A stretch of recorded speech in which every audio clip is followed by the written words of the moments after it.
Bienvenue à cette émission spéciale dans le cadre des élections provinciales 2022. La TVC Basse-Lièvre présente les 5 candidats des partis politiques de la circonscription de Papineau. Chaque candidat aura 1 minute pour se présenter. Par la suite, une série de 6 questions leur seront posées et ils auront 30 secondes pour se faire valoir une dernière fois.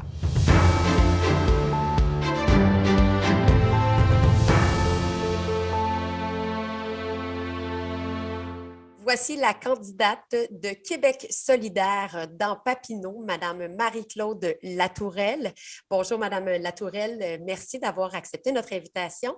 Je vous donne maintenant 1 minute pour vous présenter aux électeurs de Papineau. Alors, bonjour, moi je suis Marie-Claude Latourelle, je suis orthophoniste, je travaille dans les écoles de la Petite Nation, j'habite à Papineauville et j'ai décidé de me lancer en politique, surtout en raison de la crise climatique en 2018. J'ai pris connaissance de l'ampleur de cette crise-là et je me suis demandé qu'est-ce qu'on pouvait faire pour faire face à ça, étant donné que c'était notre système économique qui entraînait ça. Et j'ai découvert les propositions de Québec solidaire à l'occasion de la campagne électorale de 2018. J'ai regardé le programme, j'ai été emballée, j'ai été soulagée de savoir qu'il y avait des alternatives, qu'il y avait des solutions. Et c'est pour ça que j'ai décidé de m'engager dans Québec solidaire. Merci beaucoup, Madame Latourelle. Donc, on débute maintenant avec une série de 6 questions qui ont été posées à tous les candidats. Donc, on débute avec le premier thème qui est la santé. Avec la construction de l'hôpital de Gatineau, quel est l'avenir de nos services de proximité en santé, comme les hôpitaux périphériques de Papineauville et Buckingham, ainsi que le CLSC de Saint-André-Avelin, qui n'est pas en mesure de desservir la population avec la mini-urgence par manque de ressources humaines? Bien, c'est certain qu'au niveau de la santé, Québec solidaire, sa mesure fort, c'est la remise au centre du milieu de la santé des CLSC, la revitalisation, l'ouverture 24 heures sur 24, 7 jours sur 7 des CLSC pour que ça devienne la porte d'entrée. On veut également remettre des pouvoirs à la santé publique et son indépendance pour miser sur la prévention. Donc ça, c'est les deux mesures les plus importantes qui sont au cœur de notre système de santé, mais également revaloriser les professions de la santé en améliorant les conditions de travail pour les travailleuses et les travailleurs avec une rémunération qui reflète l'importance de leur travail, avec une reconnaissance de l'équité salariale dans des délais raisonnables, avec une reconnaissance de l'autonomie professionnelle également.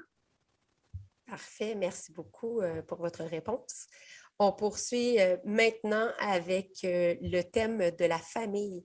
Donc, l'école secondaire Hormidas Gamelin accueille chaque année de plus en plus d'élèves. On a récemment ajouté 8 classes modulaires pour répondre à la demande et le projet d'agrandissement vient de passer de 300 à 600 places. Si vous êtes élu, croyez-vous pouvoir concrétiser ce projet tant attendu?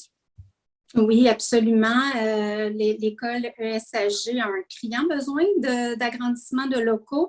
Donc, avec Québec solidaire, on a une mesure qui est dédiée vraiment là, pour la rénovation, l'agrandissement, l'embellissement des écoles.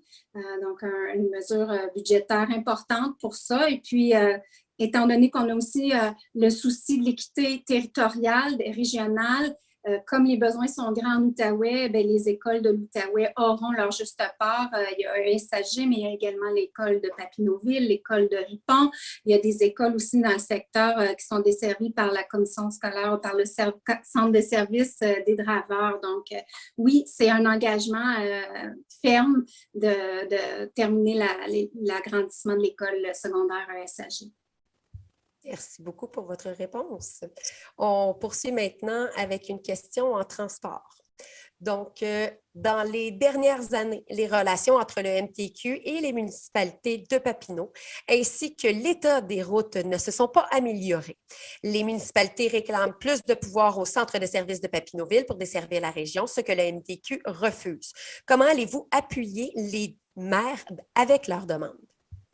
Nous, on a la volonté de décentraliser les services de façon générale pour donner plus de pouvoir aux régions, aux municipalités, donc plus de pouvoir, plus de budget. Donc, ça fait partie de notre philosophie, de notre vision de décentraliser les services. Le ministère du Transport est un service public, donc ça ferait partie on appuierait les maires des municipalités là, de Papineau dans cette demande de décentralisation-là, d'avoir un point de service décisionnel à Papineauville pour la voirie.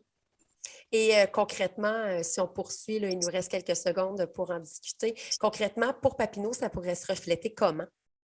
Bien, avec, comme je viens de le dire, avec un poste où est-ce que des décisions peuvent être prises au bureau de Papineauville, des décisions pour améliorer les routes du secteur Papineau, de la région de Papineau. Parfait. Merci beaucoup. On poursuit maintenant avec une question concernant l'habitation. Donc, dans la dernière année, beaucoup de petites résidences privées pour aînés de la MRC de Papineau ont fermé leurs portes au profit de grands complexes dans les secteurs du côté de Gatineau. Et ces petites résidences sont soumises aux mêmes règles que les plus grosses et n'ont pas les moyens financiers de s'y conformer et choisissent plutôt de fermer leurs portes. Selon vous, quelle est la solution à ce problème afin de garder nos aînés à proximité de leur famille? Bien, c'est une priorité, évidemment, d'avoir de l'hébergement pour les personnes en perte d'autonomie dans leur milieu. Une de nos solutions pour nous, c'est de convertir les résidences pour personnes âgées privées en coopératives ou en organismes à but non lucratif. Donc, c'est du soutien financier qui viendrait avec cette conversion-là pour s'assurer que les aînés peuvent rester dans leur région et avoir des services de qualité qui sont sécuritaires et qui sont à échelle humaine. Parfait. Je vous remercie beaucoup pour votre réponse. On complète ensuite avec une question sur l'environnement. Donc, on a une vingtaine de municipalités de la MRC de Papineau qui se sont opposées à l'exploitation minière de graphite qui sert entre autres à la production de batteries électriques. La région compte à ce jour des milliers de claims miniers sur son territoire. Les municipalités réclament une entente avec le gouvernement du Québec pour que les claims miniers, oui, soient obligatoirement soumis au bureau d'audience publique sur l'environnement. Comptez-vous les appuyer dans leur démarche si vous êtes élu? Oui, évidemment, ça fait depuis le début de leur mobilisation qu'on les appuie, on a fait des lettres d'appui, on les a appuyés. Donc, on continuerait avec un moratoire sur les claims en milieu non seulement villégiature, mais les milieux habités. Donc, on va aussi faire la révision des TIAM, comme c'est demandé, du règlement des TIAM, puis avoir un BAP sur tout projet minier. Puis, on va plus loin que ça aussi. Nous, on veut faire une révision de la loi sur les mines qu'on trouve archaïque, qui a vraiment besoin d'être révisée, dans le cadre d'un nouveau pacte social sur l'exploitation des ressources naturelles. Maintenant, une question sur l'économie. Si l'usine de Fortress de Tursault ne trouve pas d'acquéreur et ferme ses portes définitivement, c'est toute l'économie de la région ainsi que de nombreux emplois reliés au domaine forestier qui vont être impactés. Selon vous, quel est l'avenir de l'usine? Continuité dans la fabrication de pâtes de cellulose, changer de vocation ou fermer définitivement? Je pense que les meilleures personnes pour analyser cette situation-là, c'est les personnes qui ont travaillé là, les travailleurs de l'usine. On peut faire appel à l'ensemble aussi des acteurs qui tournent autour, je pense à l'industrie forestière, là, les gens qui travaillent dans ce domaine-là, dans Papineau. Donc, on pourrait s'asseoir tout le monde ensemble, peut-être à faire appel à l'ISFOR, à des chercheurs pour regarder ensemble comment on peut la convertir, cette usine-là, ces installations-là. Est-ce qu'il y a moyen de lui donner une nouvelle vocation avec peut-être un nouveau modèle d'affaires? Un gouvernement solidaire pourrait être intéressé éventuellement à participer financièrement à monter une coopérative donc dans un nouveau modèle d'affaires. Donc, c'est certain que moi, si je suis élue, je m'assois avec les acteurs du milieu puis on regarde ensemble c'est quoi les alternatives. Merci beaucoup pour votre réponse, Madame Latourelle. C'est ce qui complète notre série de questions. Je vous laisse maintenant un dernier 30 secondes pour vous faire valoir aux électeurs de Papineau. Oui, moi, comme j'ai dit en introduction, j'habite dans Papineau. Je suis une citoyenne et ce qui m'intéresse dans le rôle de députée, oui, aller à Québec, travailler des projets de loi dans les commissions parlementaires, mais c'est surtout travailler en collaboration, en concertation, en coordination avec les acteurs du milieu, que ce soit les organismes communautaires, les élus, les acteurs des réseaux de la santé et de l'éducation. Donc, moi, j'ai envie de travailler en collaboration avec mes concitoyens, concitoyennes, pour améliorer la qualité de vie de tout le monde et mettre en œuvre notre projet de société. Merci beaucoup. On vous remercie encore une fois d'avoir participé à notre émission spéciale qui permet à nos électeurs de se faire une meilleure idée en vue du 3 octobre prochain. Merci. Ça me fait plaisir, puis merci pour l'invitation. Bonne journée. Merci.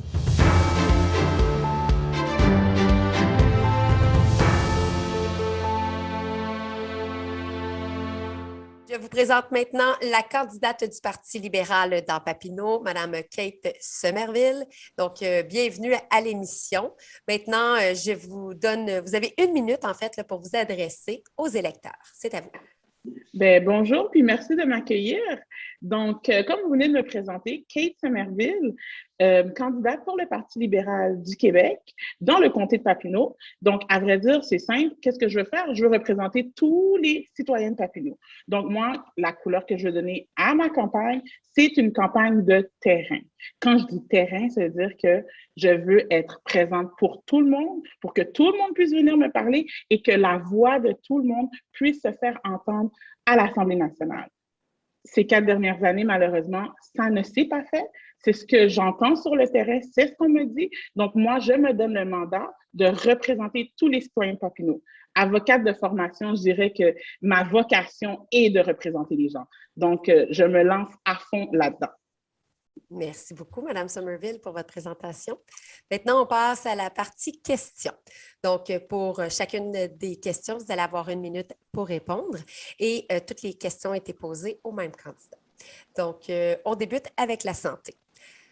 Avec la construction de l'hôpital de Gatineau, quel est l'avenir de nos services de proximité en santé, comme les hôpitaux périphériques de Papineauville et Buckingham, ainsi que le CLSC de Saint-André-Hafelin, qui n'est pas en mesure de desservir la population avec la mini-urgence par manque de ressources humaines? Donc, pour commencer, la construction de l'hôpital, on comprendra que le délai est long. Donc, comment je pourrais dire, la priorité du parti, c'est d'investir dans, oui, les structures, dans les services qu'on a actuellement et également d'investir dans nos communautés, dans tous les organismes sociaux qui sont là pour pallier au poids des CLSC, des hôpitaux, toute la charge de travail qu'ils ont. Nous, notre but, notre engagement, c'est d'investir autant dans les CLSC, dans les hôpitaux, dans le service de proximité et également dans nos services communautaires parce que c'est les services communautaires qui sont proches et qui sont là pour aider, supporter les services de santé. Donc, nous, on veut investir, les coffres de l'État sont remplis, il faut investir. Mot d'ordre, investissement. Merci beaucoup pour votre réponse. On poursuit maintenant avec une question sur la famille. Donc, l'école Hormidas Gamelin accueille chaque année de plus en plus d'élèves. On a récemment ajouté 8 classes modulaires pour répondre à la demande et le projet d'agrandissement vient de passer de 300 à 600 places. Si vous êtes élu, croyez-vous pouvoir concrétiser ce projet tant attendu? Définitivement. C'est important que les élèves puissent avoir des classes conformes, des classes alléchantes pour qu'on puisse étudier. On a compris qu'il y a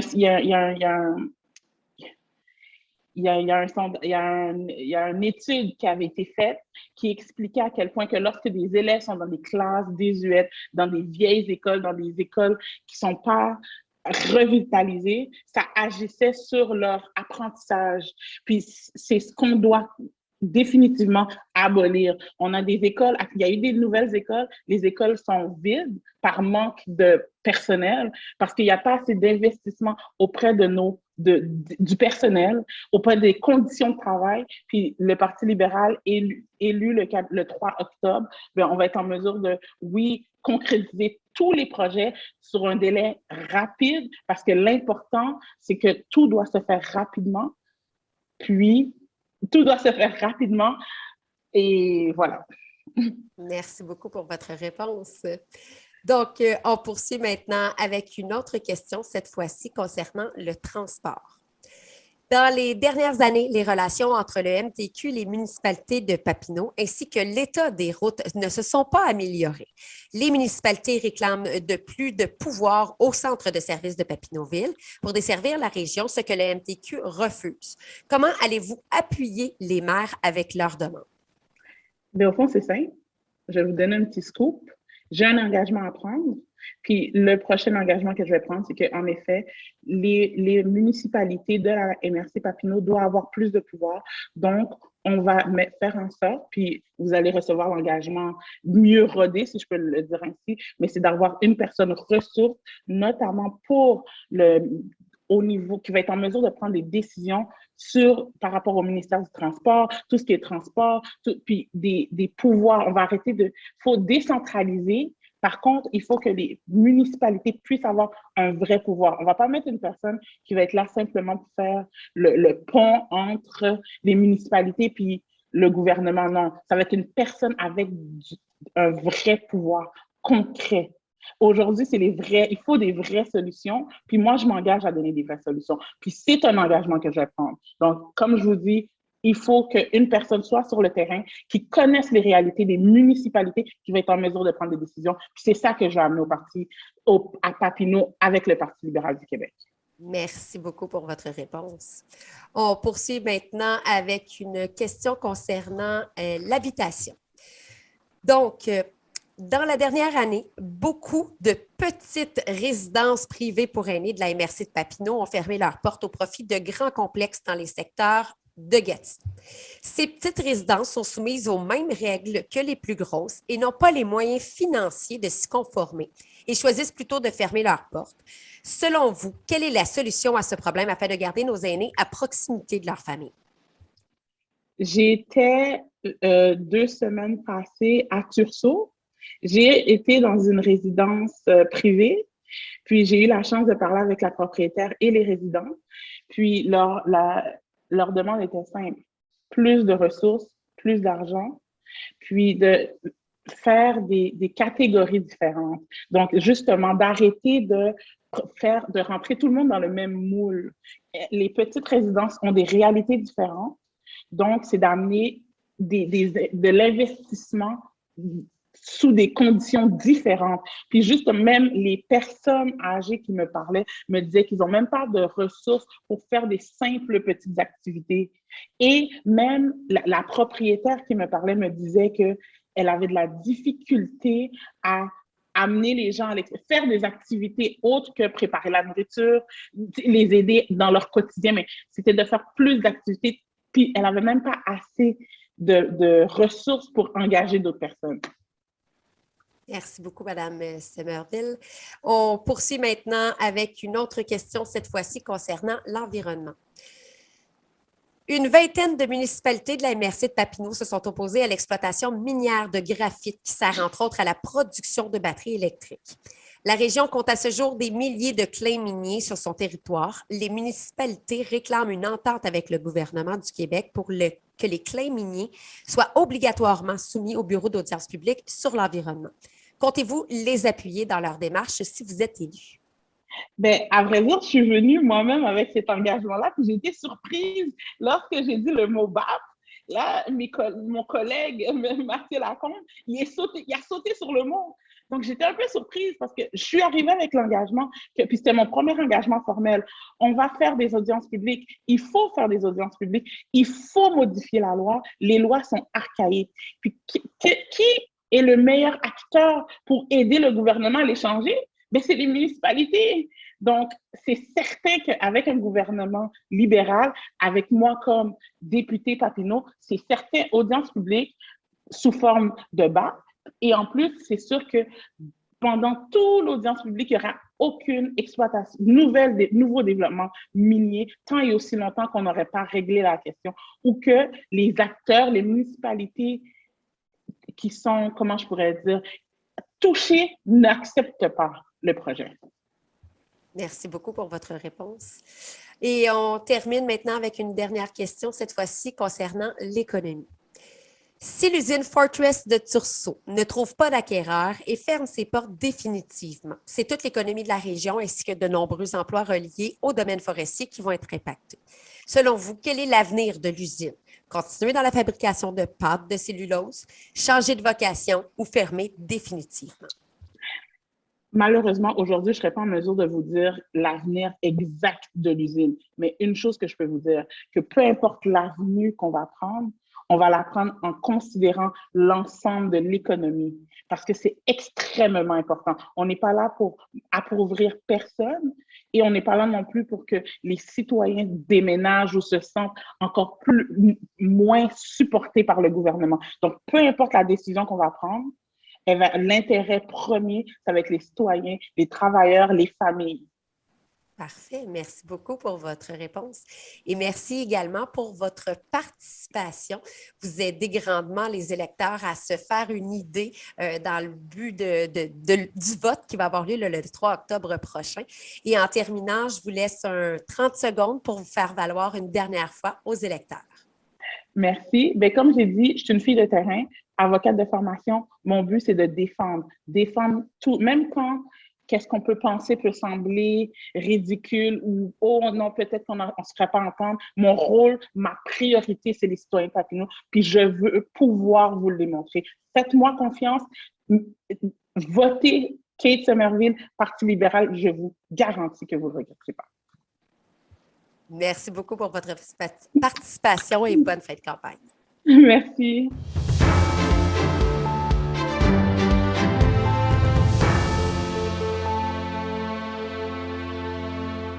Je vous présente maintenant le candidat du Parti conservateur dans Papineau, M. Marc Carrière. M. Carrière, vous avez 1 minute pour vous présenter à vos électeurs. Merci beaucoup de l'invitation. Bonsoir à tous. Je suis Marc Carrière. Je suis candidat pour le Parti conservateur du Québec dans l'équipe d'Éric Duhaime. Je suis père de 2 filles de 23 ans. J'habite la circonscription depuis longtemps. J'ai 14 ans de vie politique derrière moi, autant au scolaire qu'au municipal. J'ai la passion pour la politique. J'ai décidé de prendre une pause maintenant. J'ai le goût de relever un nouveau défi, c'est-à-dire de me présenter au niveau provincial. J'ai plusieurs dossiers qui traînent depuis longtemps qui nécessitent d'être traités au niveau provincial. Comme je l'ai fait au niveau scolaire et au niveau municipal, j'ai emmené des dossiers que j'ai captés au bon à un autre niveau pour ensuite en faire des réalisations. Donc, pour moi, c'est important d'être présent. Actuellement, je suis en campagne électorale. C'est un moment pour moi qui est un privilège d'aller à la rencontre des gens. Donc, c'est ça que j'adore ce que je fais actuellement. Puis, bien sûr, j'ai hâte au 3 octobre. Voilà, merci beaucoup, M. Carrière. Alors, on débute tout de suite avec la première question. Donc, une série de 6 questions va vous être posées et les mêmes questions sont posées à tous les candidats. Parfait. Donc, on débute maintenant avec une question en santé et vous avez 1 minute pour répondre. Avec la construction de l'hôpital de Gatineau, quel est l'avenir de nos services de proximité en santé, comme les hôpitaux périphériques de Papineauville et de Buckingham, ainsi que le CLSC de Saint-André-Avelin, qui n'est pas en mesure de desservir la population avec la mini-urgence par manque de ressources humaines? Écoutez, c'est pas compliqué. Puis ce matin, il y avait des médecins qui ont écrit une lettre ouverte au journal Le Droit, qui exprime exactement le fond de la pensée. Dans la région, c'est particulier. On a la frontière avec l'Ontario, on a le gouvernement fédéral, que ce soit des médecins ou des infirmières ou peu importe quel employé qu'on a dans le système de santé, il est facile de traverser ou de changer carrément de métier. Donc, la rétention, c'est important. Il faut rendre il faut rendre nos services attrayants, ou il faut rendre nos institutions attrayantes, justement, pour faire de la rétention, garder nos employés chez nous. Puis, chaque dollar qui est perçu, soit en taxes ou en impôts, doit se transformer en service sur le terrain. Donc, réduire la taille de l'État, on n'a pas le choix. Il faut en tenir compte. Merci beaucoup, M. Carrière. Maintenant, on passe avec une question, cette fois-ci, pour la famille. Donc, l'école secondaire Hormidas-Gamelin accueille chaque année de plus en plus d'élèves. On a récemment ajouté 8 classes modulaires pour répondre à la demande et le projet d'agrandissement vient de passer de 300 à 600 places. Si vous êtes élu, croyez-vous pouvoir concrétiser ce projet qui est tant attendu? Écoutez, j'ai été commissaire scolaire. C'est des dossiers que je connais très, très bien. J'en ai même été faire la promotion au bureau du député actuel dans une autre école, en fait. Je vous parle de l'école du Sacré-Cœur. En 2010, je disais haut et fort qu'en 2020, on était pour être à pleine capacité à cette école-là selon les statistiques qu'on possédait. On est rendu en 2022, on a des élèves du primaire, puis là, au secondaire aussi, qui ont fait leur entrée scolaire cette année dans les modulaires. C'est inacceptable. On savait que ça s'en venait. Donc, prendre la décision en année en année électorale, pour moi, il y a quelque chose qui a manqué à quelque part. C'était évident qu'on était pour arriver à pleine capacité dans plusieurs écoles du centre de services scolaires au cœur des vallées. Merci beaucoup pour votre réponse. On poursuit maintenant avec le transport. Dans les dernières années, les relations entre le MTQ et les municipalités de Papineau ainsi que l'état des routes ne se sont pas améliorées.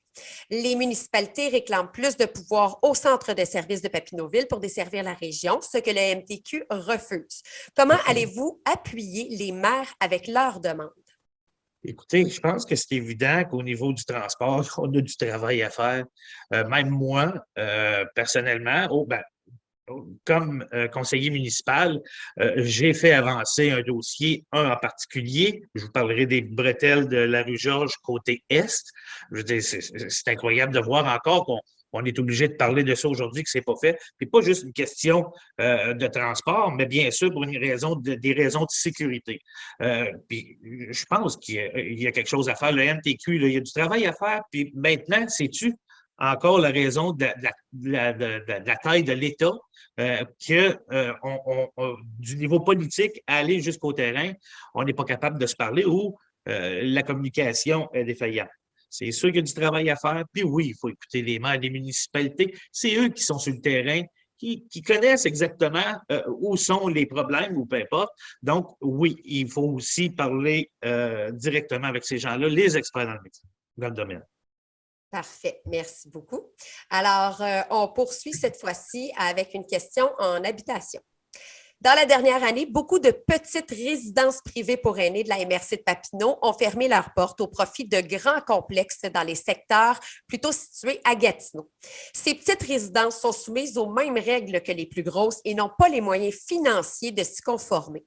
Ils choisissent plutôt de fermer leurs portes. Selon vous, quelle est la solution à ce problème afin de garder nos aînés à proximité de leur famille?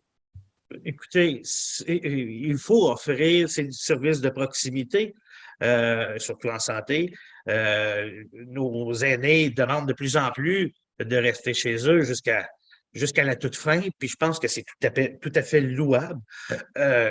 Écoutez, il faut offrir, on a vu la liste des services à domicile augmenter, surtout en Outaouais. Il y a quelque chose qui est pas normal. Si on regarde au début de la pandémie, dans les centres de personnes âgées, ce qui s'est passé, je veux dire, on a un sérieux problème puis qu'il faut être réglé. Puis moi, ce qui me désole, c'est de voir que depuis que la CAQ est au pouvoir, la liste de nombre de personnes qui attendent du service à domicile a augmenté. Donc, c'est toute une organisation du travail qu'il faut faire, puis il faut être vigilant, puis il faut écouter aussi ce qu'on demande, ce que les aînés demandent, en fait, aux élus. Maintenant, une question concernant l'environnement.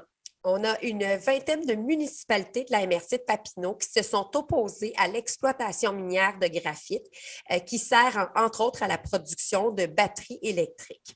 La région compte à ce jour des milliers de claims miniers sur son territoire. Les municipalités réclament une entente avec le gouvernement du Québec pour que les claims miniers soient obligatoirement soumis au Bureau d'audience publique sur l'environnement. Comptez-vous les appuyer dans leur démarche si vous êtes élu? Absolument. Un moratoire, imposer un moratoire maintenant, là, on ne peut pas faire autrement, là. Le développement du territoire est important. On ne peut pas faire ça de n'importe quelle façon. Les règles actuelles qui sont là ne représentent pas les besoins d'aujourd'hui. Il y a du travail à faire, il y a du ménage à faire. On n'a rien, puis dans le programme du Parti conservateur, on n'a rien justement sur l'exploitation de nos ressources naturelles. C'est de l'argent neuf qui pourrait entrer dans nos coffres de l'État, justement pour nous permettre de réduire les impôts des individus. Donc, pour moi, c'est important. On ne dit pas non à l'exploitation minière, mais bien sûr, de faire ça de façon intelligente, équilibrée sur l'ensemble du territoire. Donc, il y a du travail à faire. J'ai parlé avec les gens concernés sur le territoire, leur demande n'est pas farfelue, même que les gens, là, l'acceptation sociale, elle est là. Donc, pour nous, là, imposer le moratoire, j'ai parlé avec le chef qui est d'avis. Une question maintenant sur le thème de l'économie. Si l'usine Fortress de Tursault ne trouve pas d'acquéreur et ferme ses portes définitivement, c'est toute l'économie de la région ainsi que de nombreux emplois reliés au domaine forestier qui seront impactés. Selon vous, quel est l'avenir de l'usine? Continuer dans la fabrication de pâte de cellulose, changer de vocation ou fermer définitivement?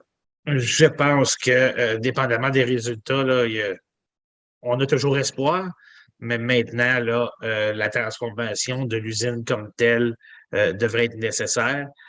Si on prend juste les matières résiduelles qu'on a à traiter dans toute la région, chacune des municipalités, moi, je pense que ça pourrait être un endroit là, pour faire la transformation, puis transformer en énergie, en fait, tous les déchets qu'on leur possède. Peut-être que l'endroit là, pourrait être idéal pour ça. Merci beaucoup, Marc Carrière, pour toutes ces réponses. Maintenant, on vous remercie d'avoir participé à notre émission spéciale qui permet à nos électeurs de se faire une meilleure idée en vue de l'élection du 3 octobre prochain. Maintenant, en terminant, vous allez avoir 30 secondes pour vous faire valoir une dernière fois. Donc, je vous invite à vous faire valoir maintenant. Écoutez, pour faire de la politique, ça fait 14 ans, j'ai fait 14 ans de vie politique. Pour moi, être sur le terrain, c'est important. C'est de connaître c'est justement de cette façon-là qu'on est capable de connaître les besoins des citoyens. Maintenant, à preuve, avec mes 14 ans de vie politique, la liste des réalisations est longue. Je peux en faire la démonstration, mais je pense que les gens sont capables de constater que j'ai toujours été là, je serai là. Donc, il n'est pas question pour moi de me sauver le lendemain de l'élection le plus loin possible. Au contraire, je vais être encore plus près. Merci beaucoup, M. Carrière. Donc, c'est ce qui complète notre entrevue.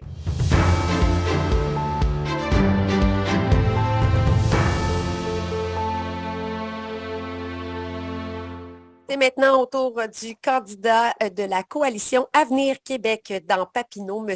Mathieu Lacombe, de se présenter aux électeurs. Donc, M. Lacombe, vous avez 1 minute pour vous présenter aux électeurs de Papineau. Merci. Bonjour tout le monde. D'abord, je suis Mathieu Lacombe. Évidemment, vous m'avez probablement connu d'abord et avant tout comme journaliste dans mon ancienne vie, lorsque j'ai été à Énergie, Rouge FM, mais peut-être un petit peu plus visible à Radio-Canada pendant quelques années, puis comme chef d'antenne à TVA Gatineau, Ottawa. Et je suis votre député de Papineau depuis maintenant 4 ans. 4 années au cours desquelles on a travaillé fort pour faire avancer beaucoup de dossiers. Je souhaite évidemment avoir l'occasion de poursuivre ce travail-là avec vous au cours des 4 prochaines années, le faire en conjuguant tout ça avec ma vie familiale aussi. Vous me demandez de me présenter, je suis aussi papa de 2 jeunes garçons, donc je suis capable de relever des défis. On est capable de faire ça, puis ça nous prend aussi ce type de profil-là en politique, des jeunes qui font avancer les dossiers dans leur circonscription, puis qui s'assurent que le Québec de demain leur ressemble aussi. Merci beaucoup, M. Lacombe. On débute maintenant avec la portion questions. Donc, les questions qui vont vous être posées ont été posées à tous les candidats et vous allez avoir 1 minute pour y répondre. Oui. Donc, on débute cette fois-ci avec une question en santé. Avec la construction de l'hôpital de Gatineau, quel est l'avenir de nos services de proximité en santé, comme les hôpitaux périphériques de Papineau et de Bocquignam, ainsi que le CLSC de Saint-André-Avelin, qui n'est pas en mesure de desservir la population avec la mini-urgence par manque de ressources humaines? Bien, pour moi, c'est une évidence que ça ne touchera pas ces services-là. Donc, il faut bien comprendre, là, le nouvel hôpital qu'on va construire à Gatineau, donc ce sera un hôpital de calibre universitaire dont on a besoin parce qu'on manque actuellement de lits, donc carrément là, de lits pour être capable d'hospitaliser les patients. Donc, ce n'est pas du surplus. Et ça veut dire qu'évidemment, on ne se lancera pas dans une fermeture de services dans Papineau, loin de là. D'ailleurs, si on pense à l'urgence à Saint-André-Avelin, on est encore plus loin dans l'Est. Donc, moi, je pense que les citoyens, en fait, ne doivent pas s'inquiéter avec ça. Là. Pour moi, c'est un no-brainer, comme on dit en mauvais québécois. Il n'y aura pas de services qui seront affectés par ça. On aura globalement des meilleurs services. Et c'est vrai qu'en ce moment, il y a des enjeux à Saint-André-Avelin qui sont liés à la pénurie de main-d'œuvre, mais ça, on connaît ça partout. Là. Regardez les urgences cet été. C'était à Ottawa ou en fait, c'est en Ontario que ça brassait. Nous, au Québec, on a été épargnés. Donc, c'est un enjeu qui touche tout le monde. Merci beaucoup, M. Lacombe. On poursuit maintenant avec une question sur la famille. L'école secondaire Hormidas-Gamelin accueille chaque année de plus en plus d'élèves. On a récemment ajouté 8 classes modulaires pour répondre à la demande et le projet d'agrandissement vient de passer de 300 à 600 places. Oui. Si vous êtes élu, croyez-vous pouvoir concrétiser ce projet tant attendu? Tout à fait. J'ai démontré dans les dernières années qu'on était capable de mener des grands projets. Pendant 4 ans, on a vu là, tout ce qu'on est allé chercher comme région, mais aussi comme circonscription.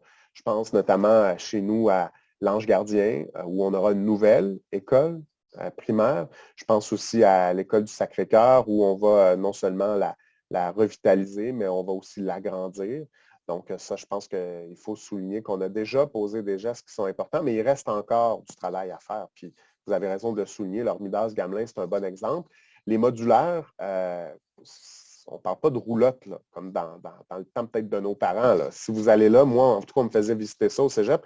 Je n'avais même pas réalisé qu'on était rendu dans les modulaires. Là, j'ai fait le saut parce qu'évidemment, c'est très beau, c'est très confortable. Mais c'est vrai qu'à long terme, ce que ça va nous prendre, c'est l'agrandissement. Donc oui, c'est assurément un dossier sur lequel je vais travailler au cours de mon mandat. Puis je suis sûr qu'on est capable d'y arriver. Merci beaucoup, M. Lacombe. On poursuit maintenant avec une question en transport. Dans les dernières années, les relations entre le MTQ et les municipalités de Papineau ainsi que l'état des routes ne se sont pas améliorées. Les municipalités réclament plus de pouvoir au centre de services de Papineauville pour desservir la région, ce que la MTQ refuse. Comment allez-vous appuyer les maires avec leurs demandes? On le fait en santé. On le fait en santé en nommant dans chacune des MRC un adjoint de proximité là, qui était lié à la direction générale du CIS de l'Outaouais. Donc, je pense que, contrairement peut-être à des gouvernements dans le passé, à des gouvernements libéraux qui, eux, centralisaient beaucoup à Québec, mais aussi à Hull, là, quand on parle de la région de l'Outaouais, nous, on est plus dans une logique de décentraliser. Donc, je vous dis ça, je prends l'exemple de la santé pour que vous voyez, là, nous, comment est-ce qu'on se gouverne? C'est quoi notre état d'esprit par rapport à ça? Donc, en transport, effectivement, on a cette demande-là des maires. Moi, ils connaissent mon avis là-dessus. Je leur ai déjà dit, je suis prêt à travailler avec eux pour qu'on puisse voir si ce modèle-là en santé pourrait aussi s'appliquer. Ce modèle de gouvernance en santé pourrait aussi s'appliquer au transport, donc à avoir peut-être quelqu'un là, dans un poste décisionnel à Papineauville. Je ne suis pas du tout fermé à l'idée, je vais les appuyer. Merci beaucoup pour votre réponse. On poursuit maintenant avec une question sur l'habitation. Oui. Dans les dernières années, beaucoup de petites résidences privées pour aînés de la MRC de Papineau ont fermé leurs portes au profit de grands complexes situés dans les secteurs de Gatineau. Ces petites résidences sont soumises aux mêmes règles que les plus grosses et n'ont pas les moyens financiers de s'y conformer. Ils choisissent plutôt de fermer leurs portes. Selon vous, quelle est la solution à ce problème afin de garder nos aînés à proximité de leur famille? Bien, d'abord, la fin de votre question, elle est importante là, parce que c'est ce qu'on souhaite. On ne veut pas que des gens qui ont vécu toute leur vie à Saint-André-Avelin soient obligés de se déplacer dans une résidence de Hall ou encore de Masson-Angers, de Buckingham, par exemple, pour finir leur jour. On souhaite qu'ils puissent le faire dans leur milieu, souvent où leur famille habite. Donc ça, c'est sûr que pour moi, en tout cas, ça peut être une évidence, là, mais je le nomme quand même parce que pour moi, c'est important. Ensuite de ça, c'est sûr que nos petites résidences ont des enjeux, ont des défis. Je suis allé en visiter, comme dans n'importe quelle bonne campagne électorale. Hein, on fait évidemment toutes nos résidences, mais aussi pendant le mandat, j'ai eu des discussions avec elles. Je comprends les enjeux, mais en même temps, je pense que comme gouvernement, on a posé plusieurs gestes là, pour elles qui doivent leur démontrer que non seulement on a été là, mais qu'on va aussi continuer de l'être. Parfois, on ne peut pas répondre à toutes les demandes, mais je pense qu'on a fait quand même un bon bout de chemin. Merci beaucoup pour votre réponse. On poursuit cette fois-ci avec une question sur l'environnement. Une vingtaine de municipalités de la MRC de Papineau se sont opposées à l'exploitation minière de graphite qui sert entre autres à la production de batteries électriques. La région compte à ce jour des milliers de claims miniers sur son territoire. Les municipalités réclament une entente avec le gouvernement du Québec pour que les claims miniers soient obligatoirement soumis au Bureau d'audience publique sur l'environnement. Comptez-vous les appuyer dans leur démarche si vous êtes élu? C'est-à-dire, le bureau d'audience publique en environnement, ce sera sur le projet en tant que tel, pas sur une possibilité de projet, parce qu'on ne peut pas évaluer une possibilité de projet, là. En tout cas, je pense que ce serait un petit peu difficile. Là. Mais quand il y a un projet, comme par exemple celui de l'OMICO, oui, la communauté m'a dit, nous, là, on veut qu'il y ait un BAP qui se tienne sur ce sujet-là, on veut que tu nous assures de ça. Bien, on a fait nos devoirs, puis on a dit effectivement, si ce projet-là continue, hein, puis si on franchit d'autres étapes, oui, il y aura un BAP. Donc ça, un BAP, là, pour les gens qui ne savent pas c'est quoi, c'est le Bureau des audiences publiques en environnement qui se penche là-dessus, puis qui est vraiment, en tout cas, qui va très en profondeur. Puis la question d'acceptabilité sociale, notamment, elle est traitée là. Puis je prends un pas de recul, puis je vais le répéter, je vais le marteler, il n'y aura pas de projet minier s'il n'y a pas d'acceptabilité sociale. Donc pour nous, c'est clair. S'il n'y a pas d'acceptabilité sociale, il n'y aura pas de projet. Merci beaucoup pour votre réponse, M. Lacombe. Et on termine avec une dernière question, cette fois-ci sur l'économie.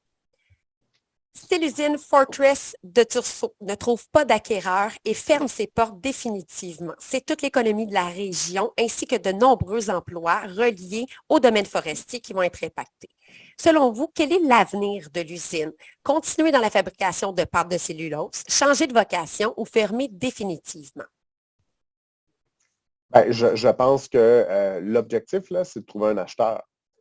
Nous, ça fait déjà un moment là, qu'on travaille là-dessus. On a mis plusieurs millions de dollars aussi sur la table pour être capable de maintenir l'usine en bon état. Donc, par exemple, la chauffer l'hiver pour pas que tout ça soit voué à l'échec. Là. Donc, on a maintenu les infrastructures, on a mis l'argent qu'il fallait, puis entre-temps, on essaie de trouver un acheteur, mais c'est difficile. C'est difficile d'en trouver un. Et on ne le sait pas si on va être capable d'y arriver, parce qu'en même temps, on ne veut pas non plus juste continuer de pomper de l'argent public. C'est de l'argent public, c'est les gens qui nous écoutent, là, qui paient ça là, avec leurs taxes et leurs impôts. Puis c'est des dizaines, parfois des centaines de millions de dollars qui nous sont demandés par les entreprises. Fait qu'il faut vraiment faire du cas par cas, puis il faut diversifier notre économie. C'est pour ça que là, on a perdu certains emplois, effectivement, bien payés pour de l'exploitation forestière, donc des coupes dans les forêts. Parfois, il y a d'autres projets, comme ceux des mines, par exemple. On parle de 85 emplois, dans le cas de l'OMICO, payés à plus de 100 000 $ par année. Donc, c'est la raison aussi, si je reviens sur les mines, pourquoi je dis il faut au moins que les citoyens connaissent la possibilité, puis ensuite soient capables de dire si oui ou non ils en veulent. Merci beaucoup pour votre réponse, M. Lacombe, et merci également pour votre participation à l'émission. Vous allez permettre aux électeurs de Papineau là, de pouvoir se faire Oui. une idée en vue des élections du 3 octobre prochain. Maintenant, je vous laisse un dernier 30 secondes pour vous faire valoir aux électeurs de Papineau. Ben, je fais un peu de pouce sur ce que j'ai dit d'entrée de jeu. Je suis là depuis 4 ans. Vous savez, en 2018, moi, j'avais un emploi bien confortable. Les gens me connaissaient bien. J'arrivais de TVA et j'ai décidé de me lancer parce que je voyais que notre région faisait du surplace. Je l'ai fait en me disant que j'avais peut-être une chance sur 2 d'être élu. J'avais aucune certitude. J'ai été élu en 2018. On a fait un bon bout de chemin ensemble pendant 4 ans. Moi, je peux vous assurer que je me suis levé à chaque matin en ayant en tête de faire avancer les intérêts des gens de Papineau. Ça a été mon plus grand privilège jusqu'à maintenant dans ma vie professionnelle. Puis j'espère que le 3 octobre, je pourrai continuer avec vous. Merci beaucoup, M. Lacombe. Bien.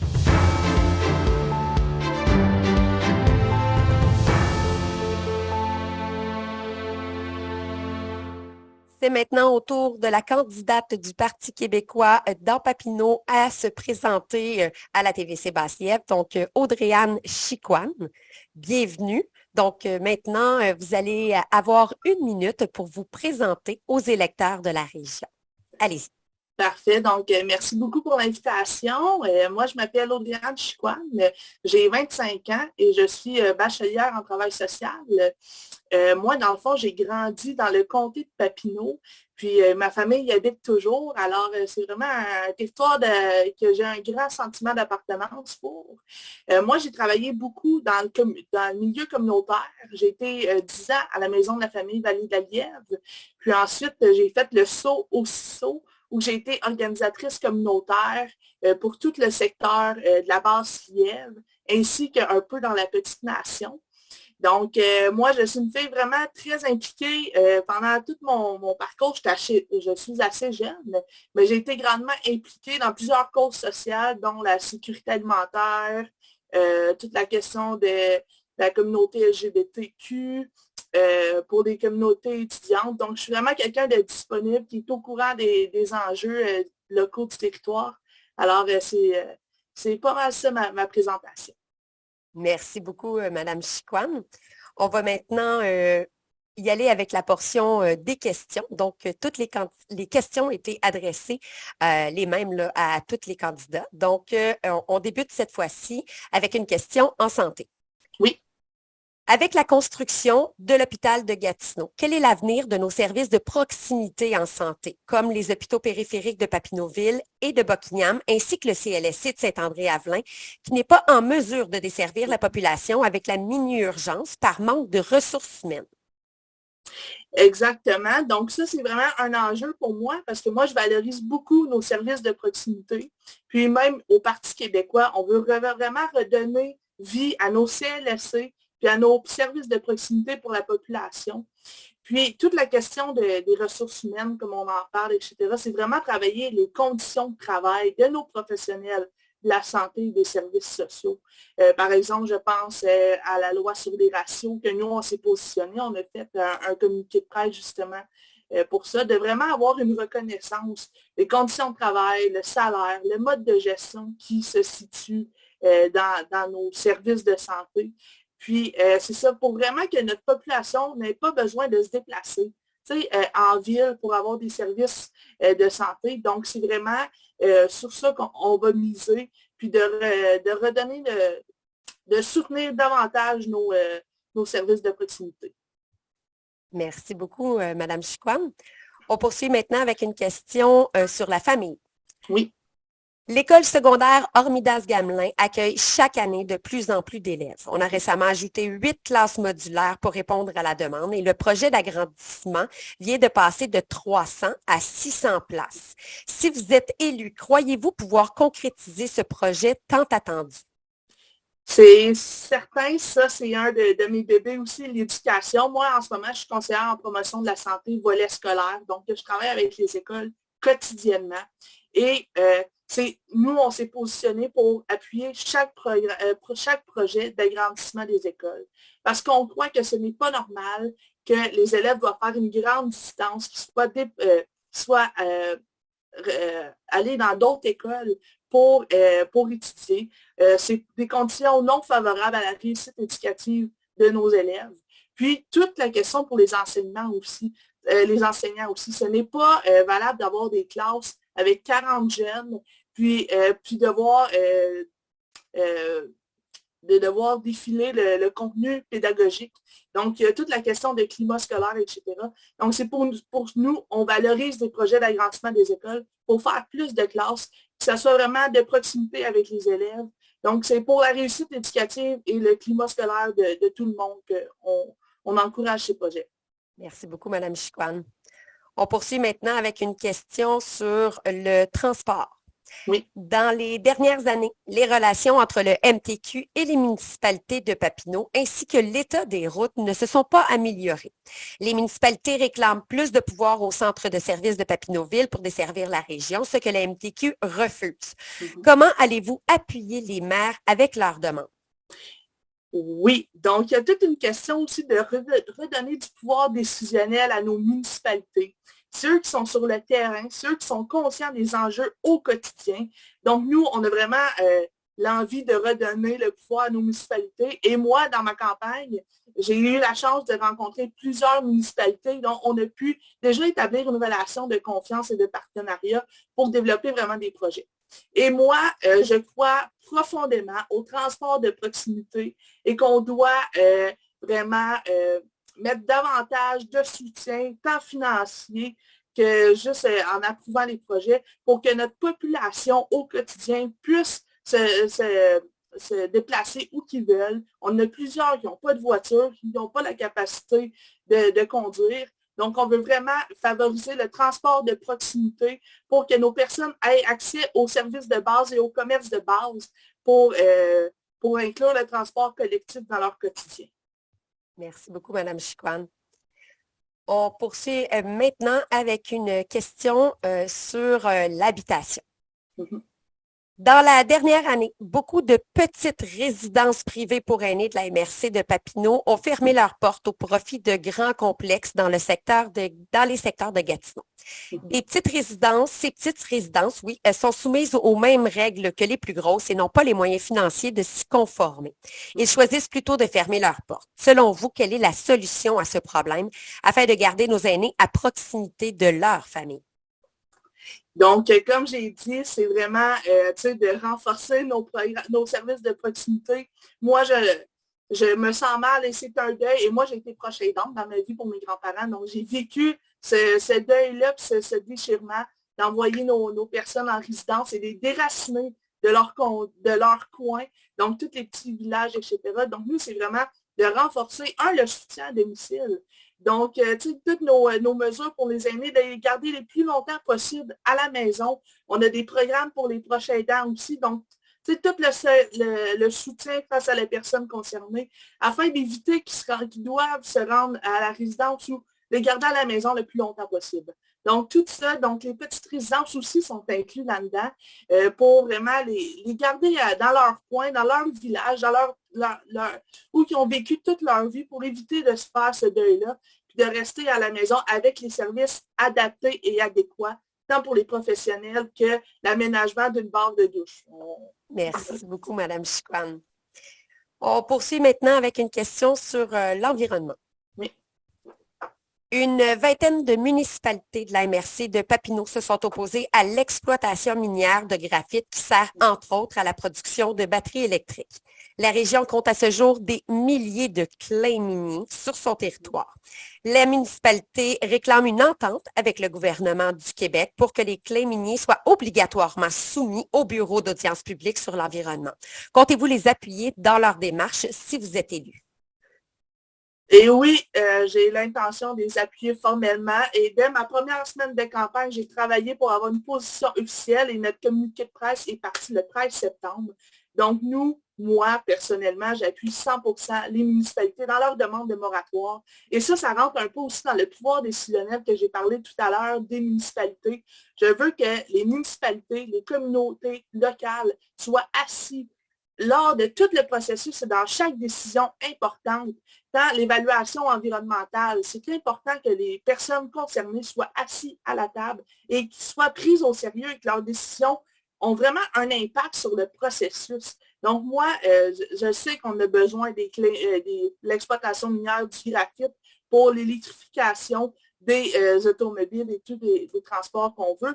Mais c'est important qu'on choisisse les endroits et que ça soit que les communautés aient le pouvoir de dire on les veut là, on les veut pas, de choisir stratégiquement leur position pour ne pas enlever nos joyaux environnementaux, touristiques et naturels de notre précieux comté. Merci beaucoup pour votre réponse. On y va maintenant avec la dernière question qui concerne l'économie cette fois-ci. Si l'usine de Fortress de Tursault ne trouve pas d'acquéreur et ferme ses portes définitivement, c'est toute l'économie de la région ainsi que de nombreux emplois reliés au domaine forestier qui seront impactés. Selon vous, quel est l'avenir de l'usine? Continuer dans la fabrication de pâte de cellulose, changer de vocation ou fermer définitivement? C'est certain que fermer définitivement n'est pas dans les options, selon nous. Nous, on veut vraiment travailler, on veut continuer de faire les efforts qui ont été mis et en mettre davantage pour trouver vraiment une vocation qui va être durable et qu'on s'assure que ça va durer dans plusieurs années parce qu'on n'en veut plus de fermeture. On ne veut plus que les personnes doivent être mis à la porte. Nous, c'est vraiment quelque chose de durable qu'on veut travailler. Puis on va en étudier des projets. Puis on va faire des appels de projets pour que vraiment les personnes concernées, les employés, il faut penser à eux. Puis on veut que ce soit vraiment une vocation durable qui va rester pour plusieurs années. Donc, c'est certain qu'on va travailler avec les municipalités, avec les promoteurs, les entreprises, pour vraiment que ça soit un plan d'avenir cané, solide et qu'on va savoir que ça va durer pour plusieurs années. Merci beaucoup, Mme Chicoine.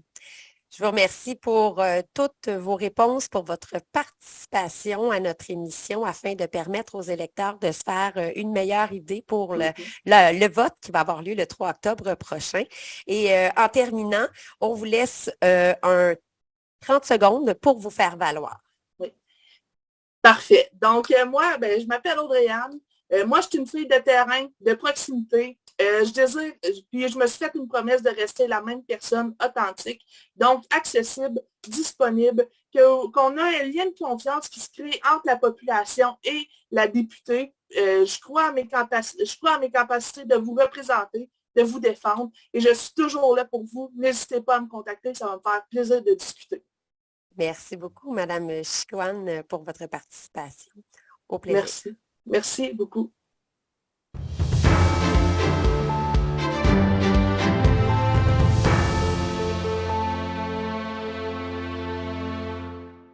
Merci aux candidats d'avoir participé à cette émission spéciale et nous espérons vous avoir aidé à la maison à faire votre choix en vue de l'élection qui aura lieu le 3 octobre prochain.